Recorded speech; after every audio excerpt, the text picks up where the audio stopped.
どうもお疲れ様です。ババログです。年末年始はずっと家にこもって仕事をしていて、なかなか買い物に行く暇がなかったのが良かったのか悪かったのか、たまに見かけてこれって思ったものに出会ってしまうと大散財してしまっていました。12月1月に買った衝動買いと合わせて買ったもので最近のコーデも一緒に紹介していきますので、興味のある方はぜひ最後までご覧ください。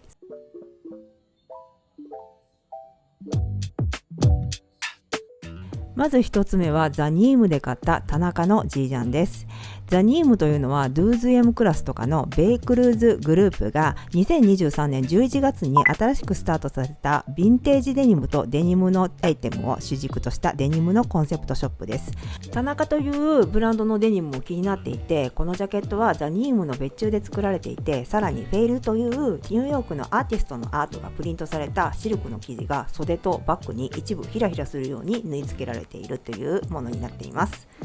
私のコーデにデニムは欠かせず、ほぼ制服になっているので、パンツは結構いいのは買ってたけど、ジージャンはちょっとコーデに使いたい時にザラとか安いので見繕ってたんですが、今年の春に虎ノ門ヒルズにオープンするんですが、12月にまだショップがない中、渋谷に続き京都の藤井大丸でザニームのポップアップをすると聞いて行ってきました。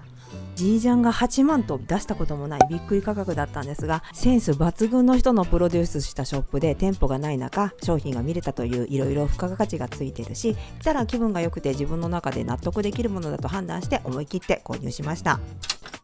2つ目は年明けに仕事で東京に行った時に表参道の CDG で買ったニットです。ご存知コムデ・ギャルソンのブランドで存在は知っていたんですが、ロゴ好きなのでちょっと見てみようとフラッと入って値段を見てびっくり。ギャルソンのニットが 15,400 円ってそんなバカなと思って、普通のギャルソンだったら10万以上するであろう他のブルゾンとか見てみても3万とか4万とか、服が一番安いのはハートのロゴのプレイヤと思っていた時代からほぼ見てなかったので、試着して久しぶりにギャルソンの服を購入しました。ユニセックスなようなので、私は163センチ54キロですが、ジャストサイズの M サイズを今回購入しました。素材はアクリル 100% なので家でも洗えるし、ちょっと厚手なので今の時期ちょうどよくて春まで着れるので、ギャルソンってなかなか手が出ないなと思ってる方でもこの CDG のシリーズは買いやすいお値段だと思います。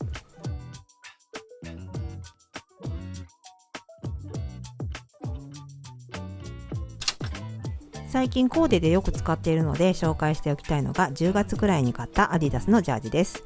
3本線のアディダスのパンツって結構種類多くて永遠に出てるんですが、これはメンズのクラシックファイヤーバードトラックパンツっていうシリーズです。形はストレートで、裾にジッパーがついていて広げられて、なんかスタイルがよく見えるところが気に入っています。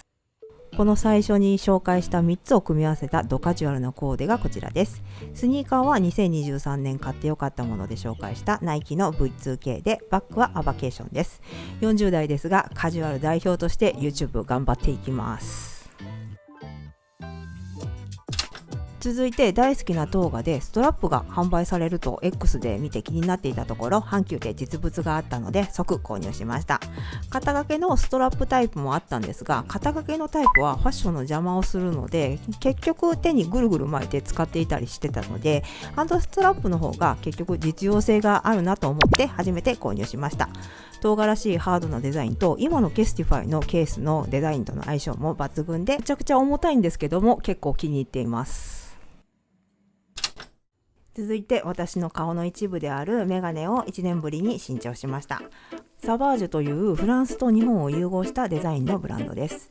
今回も正弘丸山のものをと思ってグローブスペックスに見に行ったんですが、似合う形のものが決まっていて、ほぼ持っているものと同じようなものばかりになってしまうので、金髪に黒縁ごつめメガネスタイルに憧れて探していたところ見つけたのがこちらのサバージュです。でも実は黒ではなくて日に当たるとエメラルドだったというのは買ってから気づきました。サバージュのレンズが出来上がって取りに行った時に見つけてしまったこのアンバレンタインの茶色のメガネ。柄の先が丸くなっているところがアンバレンタインの特徴で、さらに白のラインが可愛すぎます。買ったばかりだったし一旦帰りましたが、年を明けてからもう我慢できずにやっぱり買いに行きました。結局年末年始に2本。サバージュの方はちょっと重たくって結局後から買ったアンバレンタインの方がよくかけています。11月頃にインスタで見かけて一目惚れしたビビーのチュールスカート。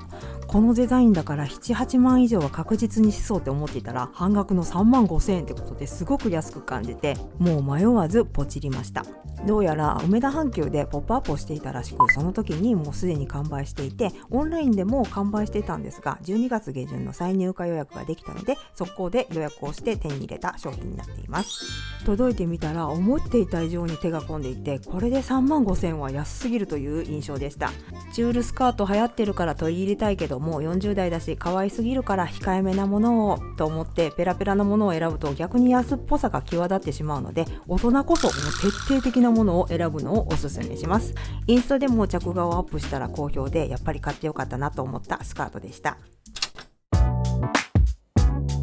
ザラパトでは最近ピンとくるものがなかなかなかったんですが、このサイドにメタルビーズがついてるニットが最高すぎて即買いでした。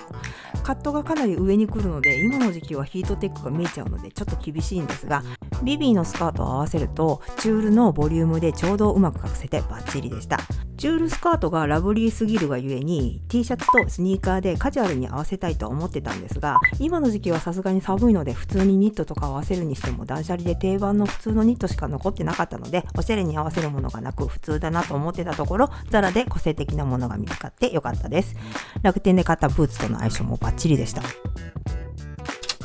今年のセールの戦利品は初売り初日に買った堺のボンディングコートです。